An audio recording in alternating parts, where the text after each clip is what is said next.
नमस्कार, आप देख रहे हैं आज तक। आपके साथ मैं हूं सईद अंसारी। स्वागत है आपका विशेष में धुआं धुआं यूक्रेन।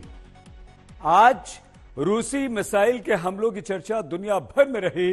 रूस ने यूक्रेन पर 100 से ज्यादा मिसाइलें दागकर यूक्रेन को खंड खंड कर दिया, लेकिन एक मिसाइल पोलैंड में भी गिरी, जिसको लेकर यूक्रेन और रूस में ब्लेम गेम चल रहा है। और इतना ही नहीं, पोलैंड में मिसाइल हमले में नागरिकों की मौत पर अमेरिका तक ने NATO और G7 देशों की इमरजेंसी बैठक बुला ली। लेकिन जब मिसाइल अटैक का सच सामने आया तो अमेरिका समेत कई देश हैरान रह गए।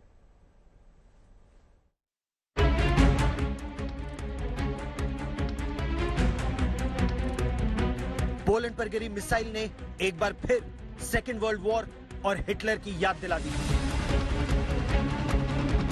पोलैंड पर मिसाइल अटैक ने 2 नागरिकों की जान ले ली।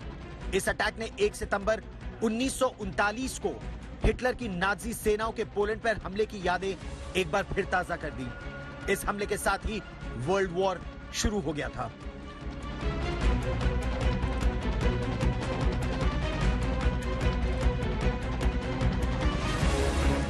यूक्रेन और पोलैंड पर मिसाइल अटैक से अचानक पूरी दुनिया के सियासी जगत में तनाव बढ़ गया है।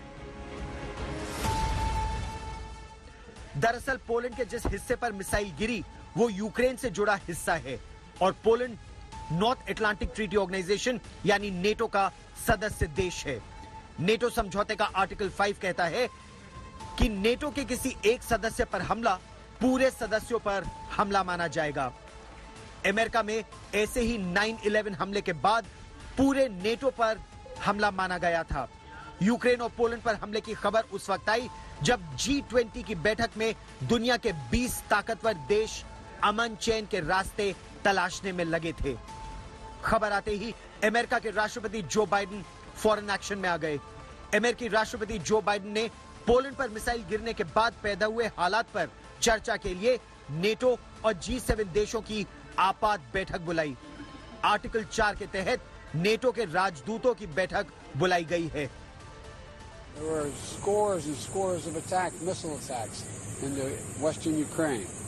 We support Ukraine fully in this moment, and we have since the start of this conflict. We're going to continue to do whatever it takes to give them the capacity to defend themselves.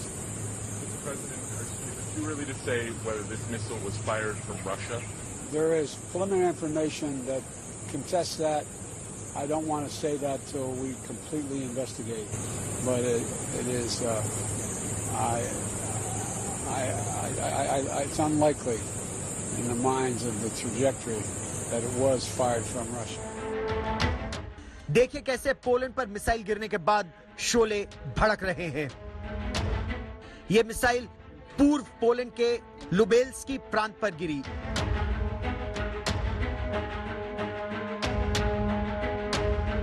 Poland पर हमले में 2 लोगों की मौत हो गई। यह साफ हो गया है कि मिसाइल मेड इन रशिया थी, लेकिन रूस लगातार पोलैंड पर हमले के आरोपों से इनकार कर रहा है। खबरों के मुताबिक पोलैंड पर जो मिसाइल गिरी वो यूक्रेन के S-300 मिसाइल सिस्टम का हिस्सा बताई जा रही है। पोलैंड में मिसाइल गिरने की खबर आते ही यूक्रेन के राष्ट्रपति ज़ेलेंस्की का संदेश सबसे पहले सामने आया। Більше сьогодні сталося те, про що ми давно попереджали. Ми говорили про це. Терор не обмежується нашими державними кордонами. Вже поширюється на територію Молдови. А сьогодні російські ракети ударили по Польщі. उधर पोलैंड के राष्ट्रपति वेट एंड वॉच के मूड में दिखाई दिए।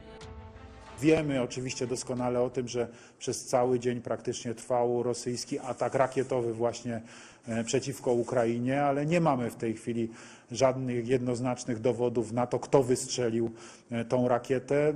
Prowadzone są czynności śledcze. Śledczy, wierzę w to głęboko, tą kwestię wyjaśnią. Najprawdopodobniej była to rakieta produkcji rosyjskiej, ale to wszystko jest w tej chwili jeszcze w trakcie badania. कुछ रक्षा विशेषज्ञ इस बात की ओर इशारा कर रहे हैं कि G7 देश रूस को इस मिसाइल अटैक की आड़ में बदनाम करना चाहते हैं। क्योंकि अगर रूस ने सचमुच इसको एस्केलेट करना होता तो उस हालत में वो एक सेंसिटिव नाटो का टारगेट चूज करता और वहां पर अटैक करता। ये ऐसा टारगेट नहीं है जहां पर अभी फायर हुआ है। तो ये तो बॉर्डर के साथ लगा हुआ था, तो वहां पहुंच गया और 2 आदमियों की जान चली गई, जिसका सभी को अफसोस है। तो ये बात अलग है। तो मेरे विचार से G7 कंट्रीज का जो रवैया है वो ये है कि रूस को बदनाम किया जाए और रूस को एक विलेन की तरह से ट्रीट किया जाए और उसके बाद में यूक्रेन की मदद की जाए। जो बाकी का देश विश्व है, G20 का जो भी कम्युनिके है उसमें भी यही बात चल रही है कि लड़ाई बंद होनी चाहिए। मिसाइल अटैक का पूरा सच जल्द सामने आ जाएगा, लेकिन हमले में पोलैंड के नागरिकों की मौत पर सवाल जरूर उठ रहे हैं। इस बीच रूस और अमेरिका दोनों के कुछ विशेषज्ञों ने दावा किया है कि मिसाइल की ट्रैजेक्टरी यानी मिसाइल के उड़ने का रास्ता यह दिखाता है कि यह मिसाइल रूस से नहीं यूक्रेन से ही उड़ी थी। आज तक ब्यूरो। रूस के राष्ट्रपति व्लादिमीर पुतिन को लग रहा था कि वो यूक्रेन पर कुछ हफ्तों में ही कब्जा कर लेंगे, लेकिन रूस यूक्रेन के युद्ध को करीब 9 महीने या 9 महीने से ज्यादा हो गए और अभी भी यूक्रेन बर्बादी के बाद भी तन कर खड़ा हुआ है, जिससे पुतिन बुरी तरह से बौखला गए हैं। परिणाम यही हुआ कि बीती रात रूस ने यूक्रेन पर 100 से अधिक मिसाइलें दाग दी। यूक्रेन के कई शहरों में बर्बादी के निशान देखे जा रहे हैं और यूक्रेन एक बार फिर से धुआं धुआं नजर आ रहा है।